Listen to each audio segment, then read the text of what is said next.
Tanda dari Tuhan melenyapkan keraguan. Shalom saudaraku yang dikasihi Tuhan. Sejak zaman dahulu, banyak tokoh Alkitab yang jujur menyampaikan keraguannya kepada Tuhan dan meminta tanda. Gideon misalnya meminta tanda bulu domba supaya yakin Tuhan benar-benar menyertai. Raja Ahaz meminta tanda untuk meneguhkan hatinya. Bahkan Sakaria meminta tanda karena belum percaya akan kabar kelahiran putranya Yohanes.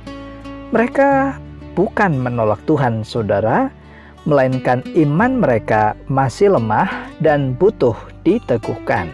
Dalam Keluaran 4 ayat 1, setelah mendengar rencana pembebasan yang luar biasa, Musa justru berkata, "Bagaimana jika mereka tidak percaya kepadaku?" Keraguannya ia bawa terus terang kepada Tuhan. Dan Tuhan tidak menolaknya, saudara. Ia justru memberikan tanda yang nyata. Tanda itu bukan untuk membenarkan ketidakpercayaan, melainkan untuk melenyapkan keraguan dan meneguhkan iman kita kepada Tuhan. Demikianlah Allah juga memberikan tanda terbesar melalui Yesus Kristus, supaya segala keraguan kita lenyap dan kita percaya bahwa Dialah Allah yang menyertai dan mengutus kita. Sebelum lebih lanjut, mari kita bersatu di dalam doa. Tuhan Yesus yang baik, terima kasih karena Engkau memahami kelemahan dan keraguan kami. Seperti Engkau menanggapi hamba-hamba-Mu dahulu dengan penuh kesabaran, demikianlah tanggapi juga keraguan kami. Bukalah mata hati kami, melihat tanda-tanda kuasa-Mu, sehingga keraguan kami lenyap dan iman kami bertumbuh kokoh kepadamu. Dalam nama Tuhan Yesus. Amin. Saudaraku, mari kita baca Keluaran 4 ayat 1-5.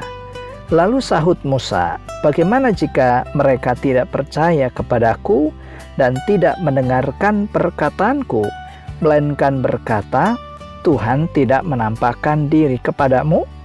Tuhan berfirman kepadanya, "Apakah yang di tanganmu itu?" Jawab Musa, "Tongkat." Firman Tuhan, "Lemparkanlah itu ke tanah." Dan ketika dilemparkannya ke tanah, maka tongkat itu menjadi ular, sehingga Musa lari meninggalkannya. Tetapi firman Tuhan kepada Musa, "Ulurkanlah tanganmu dan peganglah ekornya."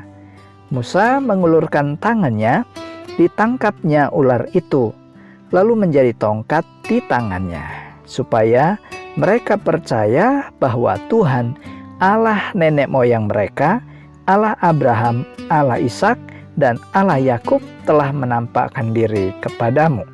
Saudaraku kasih Tuhan, 3 kebenaran sejati yang kita temukan dari ayat ini. Yang pertama, meminta tanda dari Tuhan adalah bukti keraguan di ayat 1. Musa berkata dengan jujur, saudara, "Bagaimana jika mereka tidak percaya kepadaku?" Permintaan hati Musa ini menunjukkan bahwa keraguan masih menguasai pikirannya. Ia belum cukup yakin, dan ketidakyakinan itulah yang mendorongnya seakan meminta tanda dari Tuhan. Hal ini mengingatkan kita, saudara, ketika kita merasa perlu meminta tanda kepada Tuhan, sebenarnya itu menunjukkan bahwa iman kita belum kuat. Masih ada keraguan di dalam hati.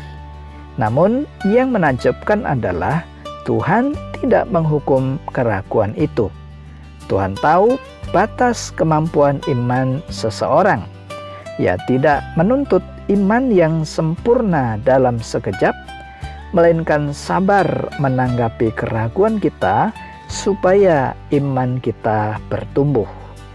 Yakobus 1 ayat 6 berkata, "Tetapi apabila kita meminta, kita harus meminta dengan penuh iman, sambil tidak ragu-ragu sama sekali. Saudaraku, meskipun keraguan masih ada, Tuhan tidak membiarkan kita tetap dalam keraguan. Ia justru memberikan tanda, bahkan dari hal yang sederhana, untuk menunjukkan kuasa dan penyertaan Allah. Dan yang kedua, saudara, apa yang ada pada kita dapat dipakai sebagai tanda penyertaan Tuhan di ayat 2-3. Tuhan tidak meminta Musa membawa sesuatu yang mahal atau hebat.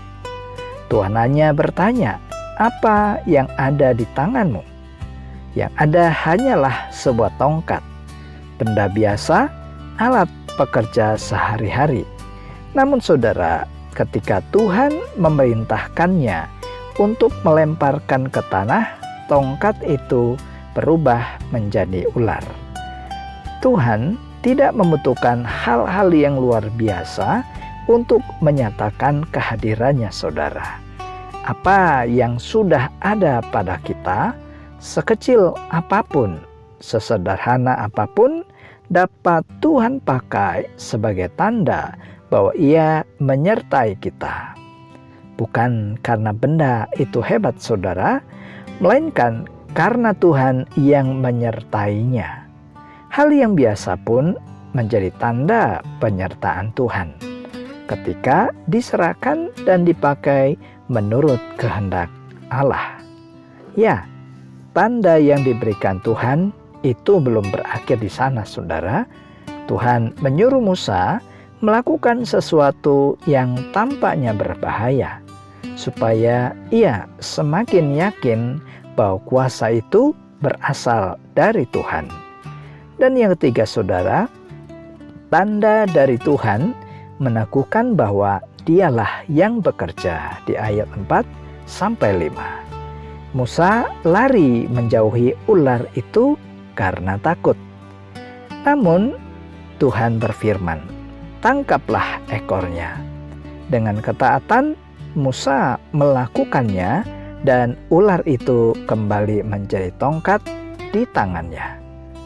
Tuhan memberikan tanda itu dengan satu tujuan yang jelas, saudara, supaya keraguan mereka lenyap dan mereka percaya bahwa Tuhan, Allah nenek moyang mereka, telah menampakkan diri. Tanda ini bukan sekedar keajaiban semata, saudara. Tanda ini meneguhkan satu kebenaran, bukan Musa yang berkuasa, melainkan Tuhan sendirilah yang bekerja melalui Musa. Dialah Allah Abraham, Ishak, dan Yakub. Allah yang setia turun-temurun, yang tidak pernah meninggalkan umat-Nya. Demikianlah saudara, Tuhan juga memberikan tanda-tanda penyertaannya kepada kita, supaya kita tahu bahwa bukan kita yang menopang diri sendiri, melainkan Tuhan yang bekerja di dalam dan melalui kita. Tanda keselamatan terbesar telah diberikan oleh Allah di dalam Yesus Kristus Tuhan.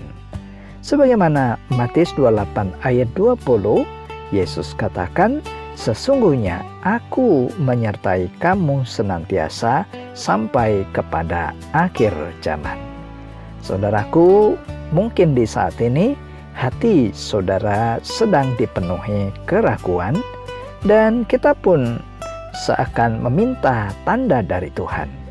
Sadari bahwa keraguan itu menunjukkan bahwa iman kita masih perlu diteguhkan. Namun, jangan takut saudara untuk datang kepada Tuhan. Bawalah keraguanmu kepadanya dengan jujur, seperti Musa dan para tokoh Alkitab. Tuhan tidak menolak saudara apa adanya. Serahkan apa yang ada padamu kepada Tuhan. Tidak perlu hal-hal yang hebat, yang sederhana pun sudah cukup. Karena Tuhan yang menyertai dan memberkati. Biarkan tanda dari Tuhan itu meneguhkan hati saudara. Bukan supaya kita terus-menerus meminta tanda, melainkan supaya kita percaya Dialah yang bekerja, dan tidak ada yang mampu menghalangi pekerjaan Tuhan. Jika Tuhan bersama kita dan bekerja melalui kita, siapakah yang dapat melawan kita? Mari kita berdoa. Tuhan Yesus yang baik, terima kasih karena Engkau memahami kelemahan dan keraguan kami. Ampunilah kami ya Tuhan, jika kami sering meminta tanda karena iman kami masih lemah. Terima kasih karena Engkau tetap sabar dan memberikan bukti penyertaan-Mu. Bangkitkanlah iman kami ya Tuhan, sehingga kami tidak lagi hidup dalam keraguan, melainkan percaya bahwa Engkaulah yang memanggil kami, juga yang bekerja melalui hidup kami, dan juga mengutus kami untuk menjadi berkat. Berkatilah saudaraku yang membaca dan merenungkan firman Tuhan ini dalam kehidupan sehari-hari, dalam pekerjaan, dalam pelayanan, dan juga dalam rumah tangga, bahkan juga dalam pekerjaan. Dalam nama Tuhan Yesus, amin. Saudara, mari arahkanlah hati dan terimalah berkat Tuhan. Kasih karunia dan rahmat dari Allah Bapa, dan di dalam nama Yesus Kristus, di dalam penyertaan Roh Kudus, kiranya menyertai saudara dari saat ini sampai selama-lamanya. Amin. Tanda dari Tuhan melenyapkan keraguan dan meneguhkan bahwa Dialah yang bekerja. Jika membutuhkan doa, konseling, atau percakapan pribadi, saudara bisa hubungi nomor yang ada pada video ini. Demikian firman Tuhan hari ini saudara. Terima kasih, Tuhan Yesus memberkati, dan sampai jumpa pada seri Renungan SKS berikutnya. Shalom.